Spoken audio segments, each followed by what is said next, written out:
Ви благодарам за присуството. Значи, оваа пресконференција е свикана по повод одбивањето на иницијативата за референдум од страна на председателот Џафери. Значи, вака, вчера вечер беше одржана итна седница на Президиумот на Левица, каде што беше донесена одлука за нова референдумска иницијатива, која што ќе ја поднесе Левица деновиве. Значи, нашиот правен тим моментално работи на формулирање на прашањето. Тоа би требало да заврши, значи, до крајот на неделата или до почетокот на наредната. Тоа што можам да ви го кажам е дека дефинитивно прашањето ќе биде со одговор против, не како ова што беше претходното за. Мислиме дека тоа беше голема грешка, затоа што против иде во духот на протестите против францускиот предлог, со кој што огромното мнозинство на македонскиот народ, значи, кажа не, што значи треба да биде против. Не станува, нема никаква, како да кажам, правна алинеја, нема никаков пат за одбивање и на претходната, и на оваа иницијатива од страна на председателот Џафери. Како што сите знаете, можете да слушнете и тоа и председателот Апасиф убаво го објасни, а и ред други чинители го кажа. Значи, председателот Џафери не може формално правно да суди. Инако ја мора да ви кажам, например, вчера он сам себе се поби во некој рок од 5 минути, прво после процедурална забелешка околу тоа дека не може да ја одбие иницијативата за референдум, тврдеше дека е неуставна, значи навлезе материјално да ја толкува, додека само после 5-6 минути му беше укажано за еден тотално катастрофално предложен закон со 300 грешки, значи тој парче хартија што не може да се нарече закон, каде што тој се вадеше дека сега не можам ја формално правно да навлегувам дали законот е добро напишен или лош. Јас само вика материјално, јас само формално правно вика исправени, затоа го пушти в процедура. Значи самиот председател Џафери се поби у рок од 5 минути.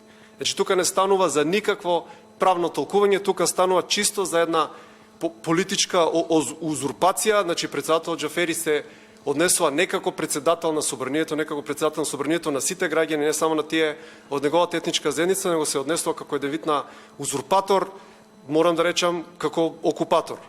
За никаква неуставност не може да стане збор, затоа што морам да ви кажам, не може да биде нешто неуставно што може влада да го укине со обичен писмен допис. Имено у договорот за добрососедство со Бугарија, значи тоа е член 13 став 3. Мислам, секоја од двете странки, значи Република Македонија, Република Бугарија, можат лесно да го укинат договорот, значи само со еден писмен допис. И не може народот што е врвен суверен, од кој што потекнува фактички целата политичка сила и на собранието, кој што е како прв као чекор, па после иде владата, значи владата не е ни веднаш до народот, владата е уште посредно избрана од собранието, кое што е непосредно избрано од народот. Не може нешто што може влада да укине со обичен допис, да не може да укине народ со референдум. И сега, зошто уствари, која е суштината на оваа пресконференција?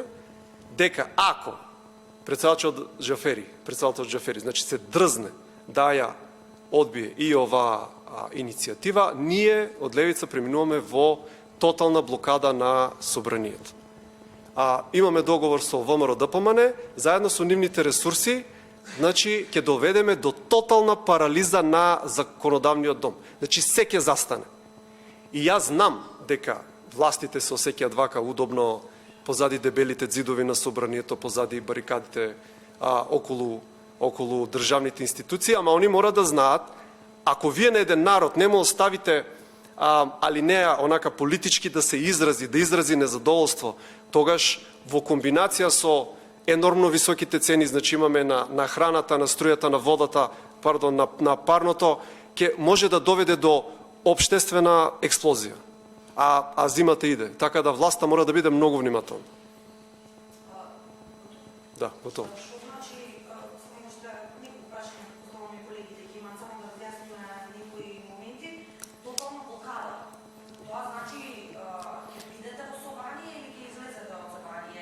Па не може да се блокира собрание од надвор, значи тоа значи блокирање на сите комисии, тоа значи блокирање на сите пленарни седници, тоа значи, дури на оние комисии кои што се ограничени со времетрање, како што е комисијата нели за европски прашања, може и со телата да се блокира, може физички да се блокира, може микрофоните да се тегнат да се кршат, како што беше случај. Значи се е во игра.